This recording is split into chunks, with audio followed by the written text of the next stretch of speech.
Балалар бүгін 9 сыныптың 3 тоқсанындағы соңғы БЖБ-сын жазамыз.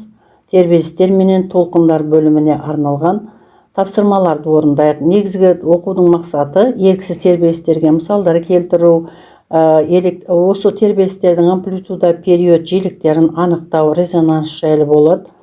Енді осы бірінші тапсырмада берілген суреттер ішінен еріксіз тербеліске жататын мысалдарды анықтаңдар. Мына жерде бірнеше мысалдар келтірілген. Солардың ішіндегі еріксіз тербеліс деген ол сырттан күш әсер етіп тұру керек. Мысалы, бірінші суретте бала өзі тербеліп отыр. Мына жақта сырттан соққы беріліп жатыр. Мына жақта машинаның құлағын бұрағанда ғана тербеліс болады. Ал енді мына суретте ата баланы тербетіп тұр. Демек, бұл еріксіз тербеліске мысал болады. Енді екінші тапсырмада суретте тербемелі дененің орын ауыстыруының уақытқа тәуелділік графигі көрсетілген. Мына график гармониялық тербеліс, оның амплитудасы негізінде 10 сантиметрге тең. Ал көріп тұрғандай период, мына жер 0,1 болса, периоды 0,2 деген секундқа тең болады. Сонымен міне амплитудасын анықтадық. 10 сантиметр, 0,1 метр, периоды 0,2 секунд, ал жиілігі 1/ға бөлемін 5 герцке тең болады. Берілген графикті шамаларды анықтадық. Енді үшінші тапсырма бойынша резонанстың бір пайдасы менен зиянына мысал келтіріп жазыңдар дейді.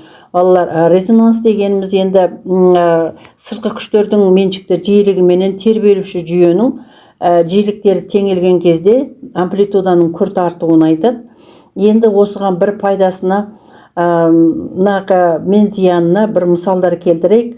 Мысалы, зияны аспалы көпірлерде әскери адам сап түзуге болмайды деген ереже бар екен. Неге?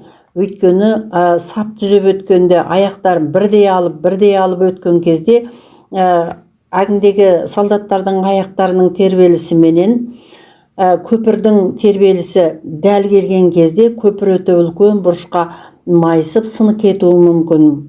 Әрине, бұл резонанстың зиянына жатады. Ал пайдалы жағына мысал келтіретін болсақ, мысалы, алтыбақандағы баланы жақсы тербету үшін сырттан әсер етіп тұрған күштің жиілігі менен алтыбақанның жиілігі дәл келген кезде алтыбақан үлкен бұрышқа ауытқып жақсы тербелетін болады. Бесінші тапсырмада музыкалық аспаптарда резонанс құбылысы не үшін қолданады? Жауаптарыңды түсіндіріп жазыңыздар дейді. Мысалы, оркестрде бірнеше музыкалық аспаптардың әгіндегі жиіліктері теңелген кезде дауыс амплитудасы күшейе түседі. Олардың аспаптарда резонанс байқалу үшін өздеріңді тақырыпта өткендей камертон қолданады. Камертонның бір жаққа ашасын балғашамен соққан кезде біраз уақыттан кейін екінші камертонға барып жиіліктер теңеледі. Осыны біз музыкалық резонанс деп атағамыз. Төртінші тапсырмада дыбыстың қаттылығы қандай физикалық шамаға тәуелді? Әрине, дыбыстың қаттылығы амплитудаға тәуелді. Тонның биіктігі қандай физикалық шамаға тәуелді? Тонның биіктігі бұл жиілікке тәуелді болады.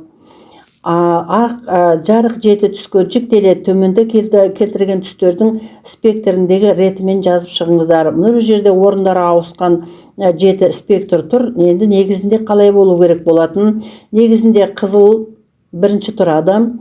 Оның кейін тоқ сары, оның кейін сары, жасыл, көк, көгілдір, күлгін, ең соңғы немесінде күлгін жазылатын болады.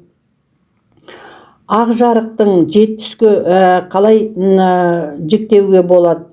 Ақ жарық үшбұрышты мөлдір призмадан өткен кезде ол жеті түске жіктеледі. Қызылдан басталып күлгіннен аяқталатын.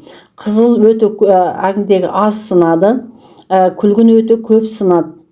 Сонда сыну көрсеткішінің толқын ұзындығына тәуелділігі бұл дисперсия деп атады. Сонымен міне үшбұрышты призмаға ақ жарықты түсіп сынған кезде жеті түске жіктелетіндігі белгілі. 6 тапсырмада призмаға алдыменен көк жарық, сонан кейін қызыл жарық түсіргін. Призма арқылы өткеннен кейін қызыл және көк сәулелердің жолын салыңыз дейді. Бұнда мына көк жарық, бағанағыда айтқанымыздай көк жарық қызылға қарағанда көбірек сынады. Міне жарық сәулесі түсті, көбірек бастапқы бағытынан көбірек бұрышқа ауытқып, міне үшбұрыштан шықты. Олардың көк жарықтың мына үшбұрышты призмадағы сәулелер жолын салдық. Ал қызыл жарық, бағана ескерткеніміздей, ол азғантай ғана сынады. Міне қызыл жарық түскен кезде өзінің бастапқы бағытынан азғантай ғана ауытқиды. Міне сәулелер жолы салынды. Неліктен бұлай салғаныңызды түсіндіріңіз дейді. Өйткені бағана өзім түсіндіріп отырғандай, көк жарық көп сынады, ал қызыл жарық аз сынады.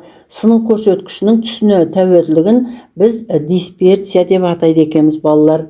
Міне біз осындай 3-ші тоқсандағы тербелістер, толқындарға байланысты бөлім бойынша жинақ бақылау жұмыстарын осылай жазатын боламыз.